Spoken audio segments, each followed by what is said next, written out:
আসসালামু আলাইকুম বন্ধুরা, কেমন আছেন সবাই? আশা করি সবাই অনেক অনেক ভালো আছেন। তো বরাবরের মতো চলে আসলাম আপনাদের মাঝে তো আরেকটা নতুন রেসিপি নিয়ে। তো আজকে আমি গরুর মাংস রান্না করব। তো যারা ভিডিওটি ক্লিক করেছেন প্লিজ স্কিপ না করে পুরো ভিডিওটি দেখবেন। আর ভিডিওটি যদি ভালো লাগে প্লিজ একটা লাইক করে দিয়েন। আর নতুন নতুন ভিডিও পেতে সাবস্ক্রাইবার করে দিয়েন। তো চলেন দেখে আসি আজকে গরুর মাংসের রেসিপি।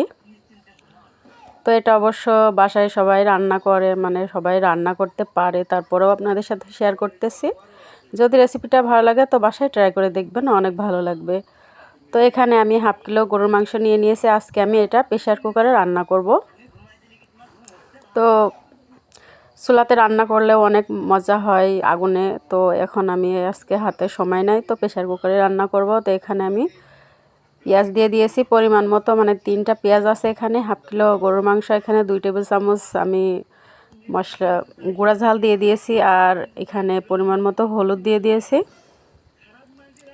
জিরার গুঁড়া দিয়েছি, এলাচ দেব 3-4টা, এখন লবণ দিয়ে দিলাম। তো এখানে 3-4টা এলাচ আছে, তো আমি এভাবে করেই দিই। রসুন দিয়ে দিচ্ছি, রসুন আদা বাটা একসঙ্গেই আছে।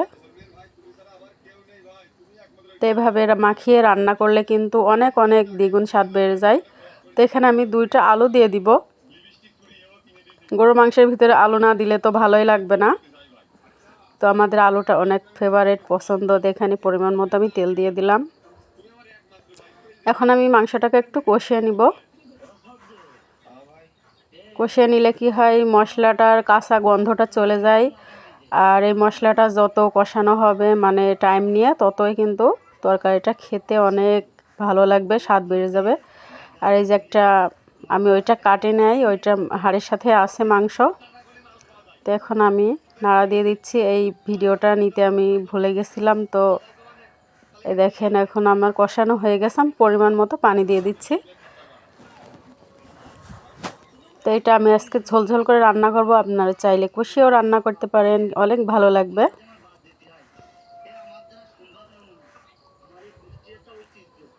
তো আমি এখন ঢেকে দিয়ে রান্না করে নেব। তো ওই ভিডিওটা নিতে আমি ভুলে গেছিলাম, মানে কীরকম একটা এসেছিলো।